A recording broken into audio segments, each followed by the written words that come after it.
Assalamualaikum warahmatullahi wabarakatuh. Hai guys, perkenalkan saya Dewi Saputri. Saya dari kelompok 10 mata kuliah Strategi Pembelajaran Al-Quran Hadis. Adapun rekan-rekan saya bernama Nining Mulyani dan Suryatunisa. Di sini kami akan menjelaskan materi mengenai strategi pembelajaran mind mapping. Baiklah, selamat menyaksikan.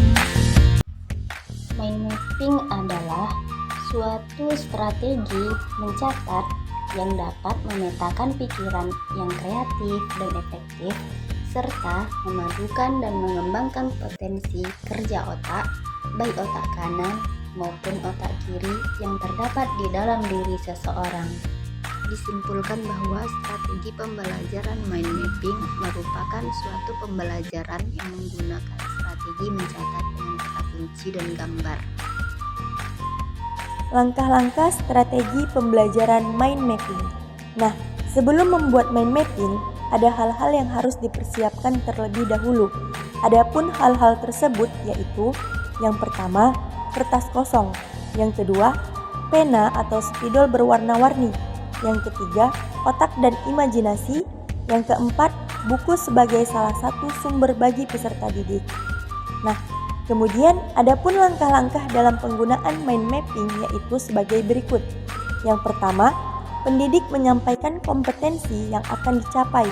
Yang kedua, pendidik mengemukakan konsep atau permasalahan yang akan ditanggapi oleh peserta didik, dan sebaiknya yang mempunyai alternatif jawaban. Yang ketiga, bentuk kelompok yang anggotanya terdiri dari 2-3 orang. Yang keempat, tiap kelompok menginventarisasi atau mencatat alternatif jawaban hasil diskusi. Yang kelima, tiap kelompok atau diacak kelompok tertentu membaca hasil diskusinya dengan pendidik mencatat di papan tulis dan mengelompokkan sesuai kebutuhan pendidik. Yang keenam, peserta didik membuat peta pikiran atau diagram berdasarkan alternatif jawaban yang telah didiskusikan. Yang ketujuh, beberapa peserta didik diberikan kesempatan untuk menjelaskan ide pemetaan konsep berpikirnya.